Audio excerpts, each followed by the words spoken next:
মুসলমান হওয়ার পরেও যাদের আকীদা বিশ্বাসের ত্রুটি, যারা আয়েশা রাদিয়াল্লাহু তাআলা আনহাকে গালি দেয়, যারা ওমর রাদিয়াল্লাহু তাআলা আনহুকে গালি দেয়, যারা আবু বকর সিদ্দিক রাদিয়াল্লাহু তাআলা আনহুকে গালি দেয়, আরও যারা এরকম কথা বলে শিয়া কাদিয়ানি, এদের পাপ নেকি ওজন হবে না। এদের ব্যাপারে আল্লাহ বলেছেন ইউখাযু বিন নাওয়াসি ওয়াল আকদাম, ওদের মুখের সম্মুখভাগ এবং পা ধরে জাহান্নামে নিক্ষেপ করা হবে, ওদের পাপ নেকির ওজন হবে না। তো যাদের পাপ নেকি ওজন হবে, দুই পাল্লাতে উঠবে, এক পাল্লায় পাপ আর এক পাল্লায় নেকি। আল্লাহ তাআলা বলছেন যে ফাম্মা মান সাকুলাত মাওয়াজিনুহু ফাহুয়া ফি শাতির রাদিয়া, যার নেকির পাল্লা ভারী হবে তার থাকার ব্যবস্থা হবে অতীব সুন্দর সুখ স্বাচ্ছন্দ্যময়। ওয়া আম্মা মান খাফফাত মাওয়াজিনুহু ফাউম্মুহু হাবিয়া, আর যার নেকির পাল্লা হালকা হয়ে যাবে, পাপের পাল্লা ভারী হবে, তার থাকার জায়গা হবে অতীব গভীর গহ্বর হাবিয়া, জাহান্নাম। ও মাদ্রাকা মাহিয়া, মুহাম্মদ সাল্লাল্লাহু আলাইহি ওয়াসাল্লাম আপনি কি বলতে পারেন হাবিয়া নামক জাহান্নামটি কি? তারপরে আল্লাহ বলছেন তা হচ্ছে নারুন হামিয়া, জ্বলন্ত উত্তপ্ত আগুন। মানে পাপ নেকি ওজন হবে। তো মোমেন পুরুষ নারীর নেকির পাল্লায় যত নেকি চাপানো হবে, হজের, তাসবিহ তাহলিলের, জিকির আজকারের, কোরআন তেলাওয়াতের, সলাতের, দানের, সব নেকি নেকির পাল্লাতে দেওয়া হবে। তো যেটা সবচেয়ে ভারী নেকি হিসাবে পাল্লাতে দেওয়া হবে সেটা কিসের নেকি?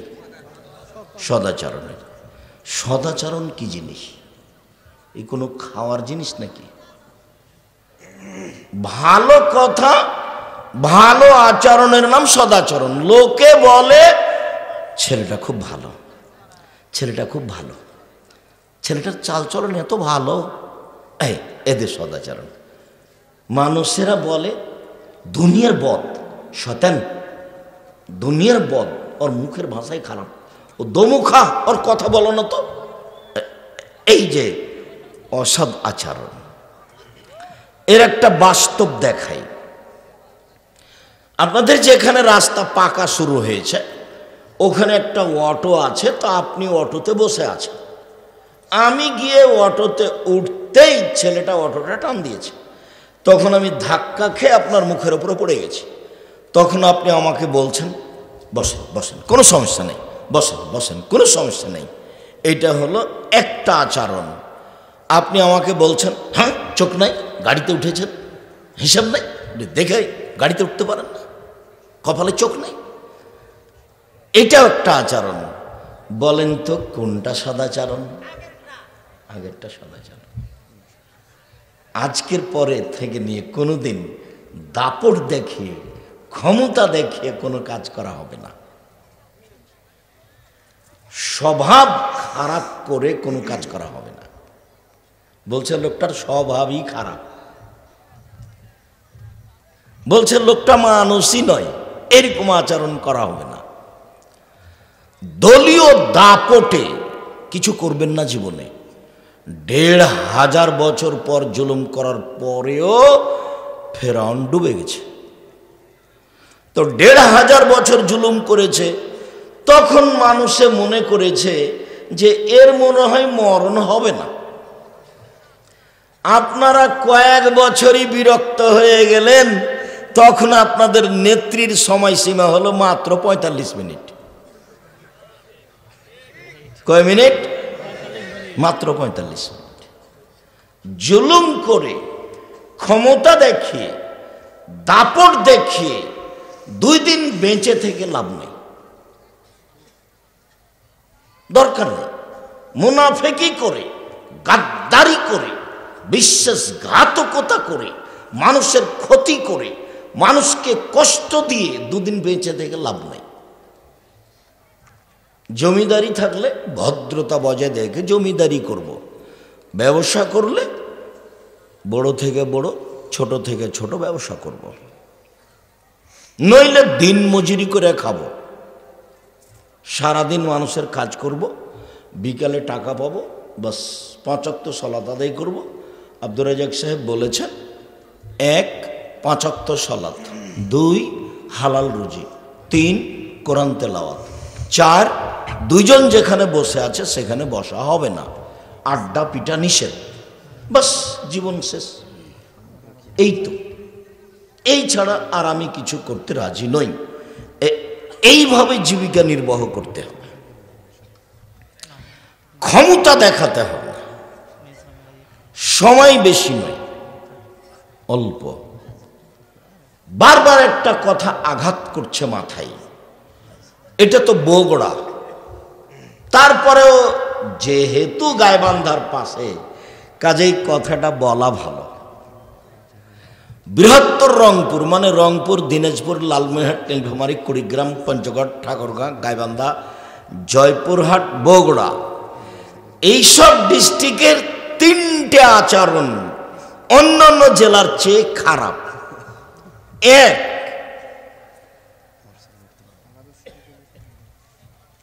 বোনকে জমি দেয় না, ভাই নিয়ে নেয়।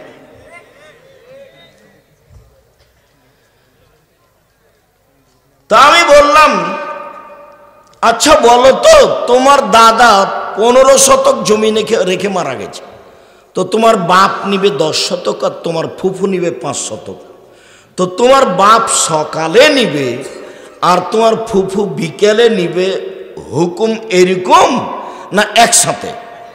তো ছেলেটা বলছে একসাথে। তো যখন ছেলেটা বলেছে একসাথে, তখন আমি বলেছি, তোমার বাপকে যদি আমি কুকুর শ্রীগালের চেয়ে খারাপ প্রমাণ করতে না পারি, তা আমি জাতির সামনে বক্তব্য দেব না। তোমার দাদা মরা 10 বছর হলো, এখন পর্যন্ত তোমার বাপ তোমার ফুফুকে জমি দেয়নি। আর আল্লাহ বলছেন, যারা বুঝে না, দেখে না, শুনে না, তারা হচ্ছে পশু প্রাণীর মতো, গরু ছাগলের মতো, কুকুর শ্রীগালের মতো, বালহুম আদাল, বরং তার চেয়ে খারাপ। তো তোমার বাপকে আমি যদি কুকুর শ্রীগালের চেয়ে বেশি খারাপ প্রমাণ করতে না পারি, তা আমি বক্তব্য দেব না। তোমার বাপকে বলিও, আব্বা ভাগ্য নিয়ে এসেছি, ভাগ্য ছেড়ে আসেনি। ভাগ্যে যদি জমিদারি থাকে তো জমিদারি করে খাবো, আর ভাগ্যে যদি ভিক্ষে করে খাওয়া থাকে তো ভিক্ষে করে খাবো। ফুফুর জমি খেতে রাজি নই। আগামীকাল সন্ধ্যা হতে হতে বোনের জমি বের করে দিবেন। আর যদি আপনি আমাকে বলেন, তো আমি আমার বাপকে মাটি দেওয়ার পরে আগে জমি ভাগ করেছি, তারপরে খাওয়া দাওয়া করেছি। যদিও জমি আমার ছোট ভাই মুস্তফা তো জমি চিনেই না, আমি জমি চিনি টুকটাক, কিন্তু যাওয়া হয় না, খোঁজ খবর নিই না। আমার মাও খোঁজ খবর নেওয়া পছন্দ করতেন না, আমরাও খোঁজ খবরই নিই না। তবে মাটি দিয়ে এসে জমিটাকে ভাগ করেছি, কে কতটুক পাবে। এ হলো 1। 2, কয়েকটা জেলার মানুষ ছেলের বিবাহ দিলে টাকা নেই, যৌতুক নেই। তখন আমি বলেছি যে বাপ বেটা ভিক্ষে করে খাও। বাপ বেটা যদি গ্রামবাসী, এলাকাবাসী যদি ভিক্ষা না দেয়, তাহলে বগুড়া ট্রেন স্টেশনে যাও, মানুষের কাছে ভিক্ষা যাও, সারাদিনে কয়েকশো টাকা ভিক্ষা পাবা। যৌতুক নিবা কেন? ভিক্ষে করা টাকা দিয়ে চাউল কিনে ভাত খেয়ে ইবাদত কবুল হবে। ভিক্ষে করা টাকা দিয়ে চাউল কিনে ভাত খেয়ে ইবাদত কবুল হবে। যৌতুকের টাকা দিয়ে চাউল কিনে ভাত খেয়ে ইবাদত কবুল হবে না। যৌতুকের টাকা হারাম। এই যে বললাম, দেখি কোন মায়ের বেটা কিয়ামত পর্যন্ত এভাবে উল্টা ধরতে পারে। যেভাবে বলছি সেভাবেই থাকবে। তার মানে তোমার বাপের আর তোমার উচিত ভিক্ষা করে খাও, ভিক্ষে করে খাবা কেন? দিন মজুরি করে খাও। আর আগামীকাল সন্ধ্যা হতে হতে মোটর সাইকেল, সাইকেল, খাটলা, চৌকি বাক্স, টাকা পয়সা যা নিয়েছ তা শ্বশুরকে ফেরত দাও। তোমার বাপের মুখখান দেখো তো কালো হয়ে গেছে, দেখো। তোমার বাপের একটু লজ্জা হয় না কেন? তোমার বাপের একটু হায়া হয় না কেন? তোমার বাপের একটু শরম হয় না কেন? তোমার বাপ ভিক্ষা করে খায় না কেন? এই ছেলে, তোমার বাপ ভিক্ষা করে খায় না কেন? ফাইজলিমো করে তোমার বাপ। মানুষের কাছে টাকা নেই কেন বেটা? তুমি টাকা নাও কেন? কাপুরুষের সন্তান, কাপুরুষ, টাকা নিবা কেন? কি পেয়েছো তুমি? দিন মজুরি করে খাও, মানুষের বাড়িতে কাজ করে খাও, মনে ফুর্তি থাকবে, বুকে বল থাকবে, সাহস থাকবে। বছরে একদিন বলবে শ্বশুরকে, আব্বা আপনার জন্য একটা লুঙ্গি নিয়ে এসেছি, আমি দিন মজুরি করে খাই। খাটলা, চৌকি বাক্স যা কিছু নিয়েছ সব আগামীকাল সন্ধ্যা হতে হতে ফেরত দিবা। এ হলো দ্বিতীয় খারাপ। তৃতীয় খারাপ হলে যে এই জেলাগুলির অধিকাংশ বাড়ি সাতক্ষীরার মতো। সাতক্ষীরা মানে কি বলছেন আব্দুর রাজ্জাক সাহেব? এইদিকে একটা ঘর, এইদিকে একটা ঘর, মধ্যে গরুর গাড়ির রাস্তা, মানে ফাঁকা বাড়ি, চতুর্দিক ঘেরা নেই। এটা বাড়ি হয় কিভাবে? ধনী মানুষ চতুর্দিক ঘেরা থাকবে, ইট দিয়ে একটা দরজা থাকবে। আপনার স্ত্রী যখন ঘুমাতে যাবে তখন বিসমিল্লাহ বলে দরজাটা বন্ধ করে দিবে, দিয়ে শুইবে। আল্লাহ নবী বলেছেন, বন্ধ দরজা শয়তান খুলতে পারে না, ওপর দিয়ে শয়তান আসতে পারবে না, তাকে দরজা দিয়েই আসতে হবে, তার ক্ষমতা যতই থাক না কেন। তো গরিব মানুষ চটছালা দিয়ে ঘেরা আছে চতুর্দিক, দরজাতে একটা পর্দা ঝুলানো আছে, দরজা নাই তো। তখন আল্লাহ রসুল বলছেন, এক কাজ করবে আপনার স্ত্রী, বিসমিল্লাহ বলে চটছালার নিচে, কাপড়ের নিচে একটা বিসমিল্লাহ বলে একটা কাগজ টুকরা, একটা কাঠের টুকরা রেখে দিবে। আল্লাহ নবী বলছেন, এই দরজা দিয়ে সকাল পর্যন্ত শয়তান প্রবেশ করতে পারবে না, অথচ ফাঁকা আছে। হাদিস বুখারী মুসলিম। বাড়ি কেন ঘেরা নেই? কেন ঘেরা থাকবে না? এ কেমন মানুষ? কি তাহাজ্জুদ আপনি আমাকে দেখাচ্ছেন? আপনার ভিতরে তো রক্ত আছে, এটা আমার মনে হয় না, সবই পুজ। আপনার আত্মমর্যাদা, আপনার গাইরিয়ত আছে, এটা আমার মনে হয় না। বউ সারাদিন ঘুরে বেড়ায়, এখনো এমনিতেই বসে আছে, হ্যাঁ করে হাঁটতে হাঁটতে এসেছে, আবার গল্প করতে করতে বাড়ি চলে যাবে। গল্প করতে করতে এসেছে দেবরের সাথে, ভাসুরের সাথে, দেবরের মোটর সাইকেলে আবার চলে যাবে। আপনাকে একটু খারাপ লাগে না? কেন খারাপ লাগে না? আপনার আত্মমর্যাদা নাই কেন? আত্মমর্যাদা কি জিনিস? বিবেকে বাঁধে, গায়ে লাগে, তার নাম আত্মমর্যাদা। ছি ছি ছি ছি, আমার বউ কেন প্রেমের গল্প করে রে মোবাইলে, মনটা খুব খারাপ, মন নিয়ে হচ্ছে যে তোকে এখনই তালাক দিয়ে দিই। এর নাম হলো গাইরিয়ত, এর নাম হলো আত্মমর্যাদা। তো আমরা তো হাট বাজারে যাই না, বউ তো বহু দূরের কথা। আমাদের বাড়ির বউ হাট বাজার তো বহু দূরের কথা, স্বপ্নেও দেখতে পারবে না। আমরাই তো যাই না। তো কোনো সময় যদি কোনো কারণে ভ্যানের উঠতে নামতে যদি ভ্যান চালকের গায়ের সাথে এক একটু ঠেকে যায়, তো মনে হয় যে অজ্ঞান হয়ে গেলাম, ইন্না লিল্লাহি ওয়া ইন্না ইলাইহি রাজিউন। আর আপনার বউ রোজ যায় একটা ভ্যানিটি ব্যাগ হাতে করে, পড়া জানে না, শোনা জানে না, ঢং নাই, ঢিটাং নাই, সে বেশরমা বেহায়া মহিলা একটা, ও ভ্যানিটি ব্যাগ হাতে করে চলে যায় বাজারে। আপনাকে একটুকু খারাপ লাগে না? আপনার শরীরকে সবই পুজ, একটুকু রক্ত নেই, আপনাকে খারাপ লাগে না? খারাপ লাগা উচিত। আপনি কি দেখাতে চান আমাকে? গাইরিয়ত কাকে বলে, আত্মমর্যাদা কাকে বলে দেখবেন এক মিনিট। গাইরিয়ত, আত্মমর্যাদা। আল্লাহর নবী রাতে, আল্লাহর নবী স্বপ্নে জান্নাত ঘুরছেন, জান্নাতে ঢুকে তো হঠাৎ দেখছেন একটা বিশাল প্রাসাদ, ভিন্ন ধরনের প্রাসাদ, বাহিরে তো ঝকঝকে, তো ভাবছেন ভিতর যে কত ঝকঝকে।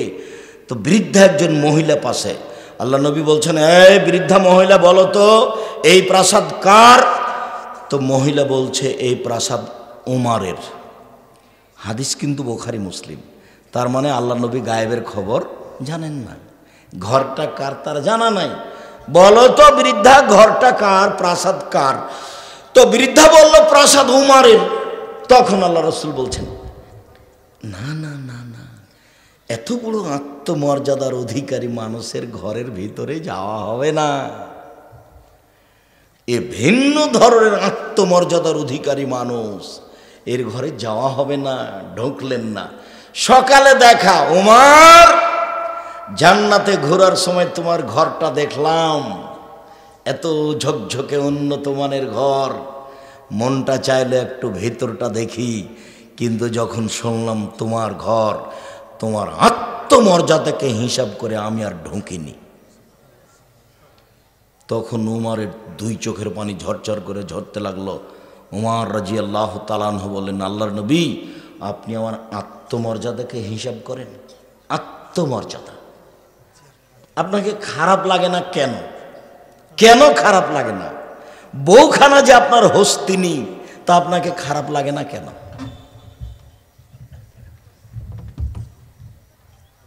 একটা মধ্যখানে কথা বলি, তারপর তাড়াতাড়ি চলে যাচ্ছে। আল্লাহ নবী বলছেন, মান আলা সালাসা বানাতিন, কেউ যদি তিনটে মেয়ের লালন পালন করে, তিনটে মেয়ের লালন পালন করে, মানে এক আল্লামাহুন্না, তাকে বিদ্যা শিখিয়ে দেয়। দুই আদাবাহুন্না, তাকে শিষ্টাচার শিখিয়ে দেয়। তিন ওয়াজাওয়াজাহুন্না, তার বিবাহ শাদী দিয়ে দেয়। অন্য বর্ণনায় এসেছে ওয়া আহসানা ইলাইহিন্না, তার সাথে ভালো আচরণ করে। কুন্না লাহু সিতরান মিনান নারে, তাহলে এই মেয়ে তিনটে বিচারের মাঠে পিতার জন্য, বাপের জন্য জাহান্নাম থেকে অন্তরাল হয়ে যাবে। ওইদিকে থাকবে জাহান্নাম, আর এদিকে থাকবে বাপ, আর মধ্যে থাকবে তিনটা মেয়ে।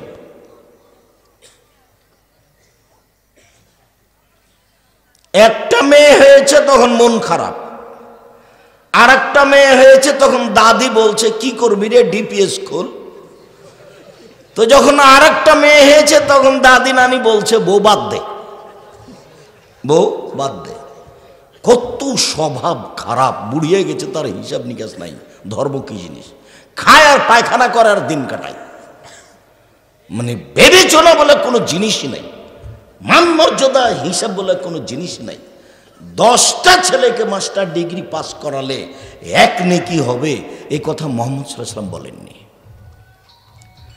তিনটে মেয়ের লালন পালন করলে, মধ্যে একটা কথা, সেখানে ফিরে যাচ্ছি, আসল কথায় যেতে পারিনি। তিনটে মেয়ের লালন পালন করলে মেয়ে তখন দাঁড়াবে এইভাবে যে আমার বাপের জান্নাত ঘোষণা হবে, তারপরে কোনো কথা।